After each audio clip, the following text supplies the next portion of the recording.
Today we're taking a look at the Sigma 16mm f1.4 lens compared to the new Sony 15mm f1.4 G lens that you're looking at right now. These two lenses are honestly going to be going neck and neck when it comes to content creators, especially when it comes to video, because the Sigma 16, this lens has been the go-to for a very long time, and especially if you started content creating in 2020, then some of everyone got this lens. The major differences that you're looking at when you're comparing the Sigma 16 to this 15G lens is the fact that this lens weighs, in my opinion, a ton. Used loosely, it weighs so much more compared to when you're looking at the 15G. It is so much lighter. Now, if you have a heavier camera, and again, I use these words loosely because heavy is different for everybody, but when you're traveling and maybe you just want to go light with one camera, one lens setup, this one with something like the A6600, it tends to be a bit weighty, especially when you're using something like that Z battery.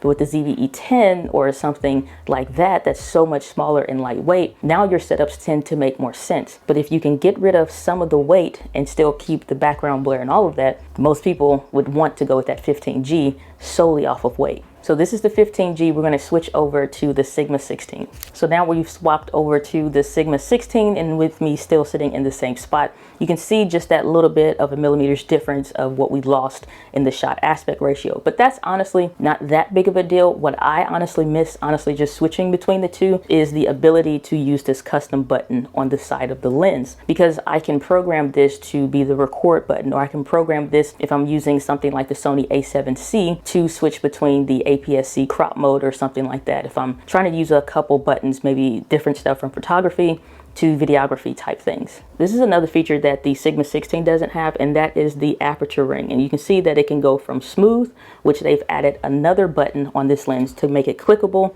or so that you can have it clickless.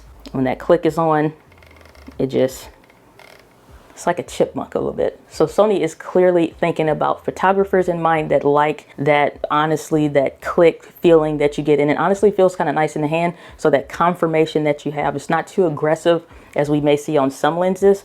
But if you are using this for video, it has the grooves in here so that if you need to attach it to something to manually pull focus or manually pull the aperture and adjust that, then you can work with that. Another win that the 15G has over the Sigma 16 is the minimum focusing distance. Now, if I put this up to here, the Sigma 16 does a pretty good job, but you can kind of see where it starts to kind of go out of focus.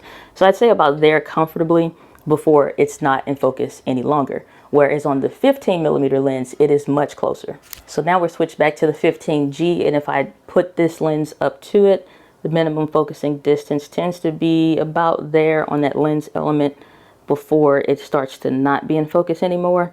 And so I'd say about there comfortably is about what I would say for minimum focusing distances. So honestly, the price comes down to the biggest differences between these two. And honestly, I think it comes down to a preference of which one is going to make more sense for you. The cheapest lens and honestly still get most of the features. Maybe you don't need the aperture ring or any of those features or the button on the side.